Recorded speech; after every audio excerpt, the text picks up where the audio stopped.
When you think about some of the biggest companies in the world, like Apple, Disney, or Coca-Cola, what's the first thing that comes to mind? Is it their shiny headquarters? Maybe their huge factories.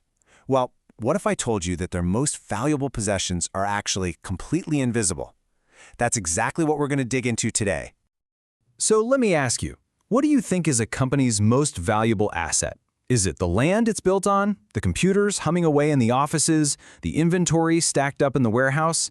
See, we naturally think about physical stuff, but that's really only half the story. The truth is, for most modern businesses, their most critical assets are things you literally can't see or touch. They're the ideas, the legal rights, and the relationships that are the real engines of the business. So what do we call these invisible, yet incredibly valuable assets?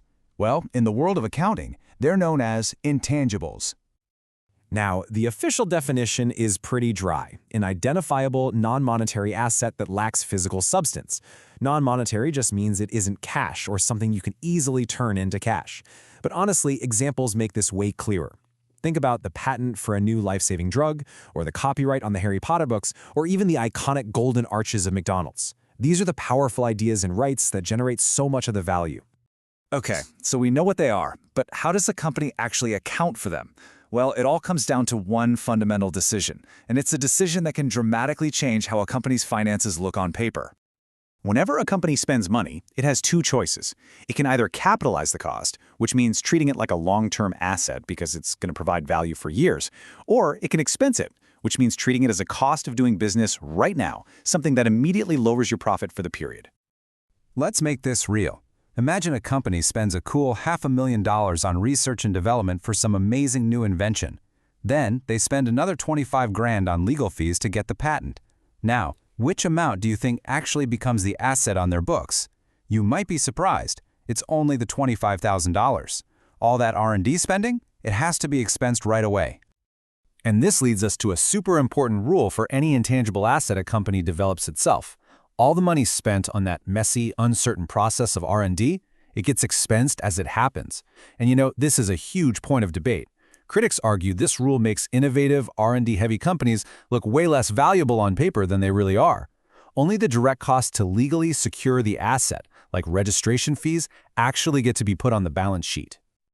Okay, so we've managed to get an asset on the books, but for how long is it going to generate value?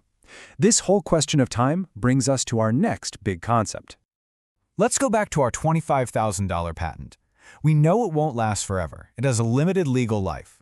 So how do we show that its value is being used up over time? The answer is a process called amortization. Now, if you've ever heard of depreciation for something like a company car or a factory building, this is the exact same idea. It's just the version for intangibles. It's simply a way to spread the cost of that asset over its useful life. And this brings up a really critical distinction. Does the asset have a finite life or an indefinite one? So an asset with a finite life, like a patent that eventually expires, gets amortized. But what about something with an indefinite life, like a powerful brand name that could theoretically last forever? Well, that doesn't get amortized. Instead, companies just have to check on it periodically to make sure its value hasn't dropped. That's a process called impairment testing. This brings us to the ultimate indefinite life intangible asset, and it might just be the most misunderstood of them all. Let's try to solve the goodwill puzzle. So what makes goodwill so different? Well, a company can't just create it internally and slap it on its books. And you can't just go out and buy goodwill all by itself. It only shows up on a balance sheet in one very specific situation, when one company buys another one. So how do you calculate it? It's basically the leftover value. First, you take the total price paid for the company. Then you subtract the fair market value of all the identifiable things you just bought. The buildings, the cash, the inventory. Whatever's left over, that premium you paid, that's goodwill. It's the price you paid for all the stuff you can't really put a price on, like a killer reputation, a brilliant team, or a massive base of loyal customers. Let's look at a real example. A company pays $240,000 to acquire another business. After you add up all the target company's assets and subtract its liabilities, you find they're worth $210,000. That extra $30,000 the buyer was willing to pay, that's what gets recorded on the books as goodwill. And remember our rule for indefinite life assets? Well, the accounting standards are crystal clear when it comes to goodwill. Because it has an indefinite useful life, it absolutely must not be amortized. Period. End of story. Okay, I know that was a lot to take in about these invisible assets. So how about we do a quick pop quiz to see what's stuck? You ready? First question for you. A company has to pay a bunch of legal fees to defend one of its patents in court.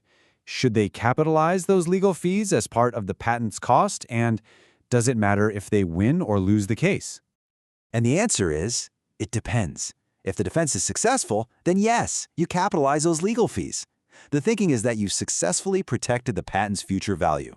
But if the defense is a failure, well, the patent might be worthless now, so you just expense the cost and move on. All right, final question for you. Out of these two assets, which one can actually be amortized? Goodwill or a trademark?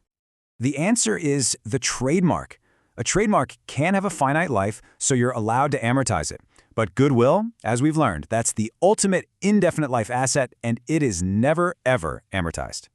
You know, all these rules lead to a much, much bigger question.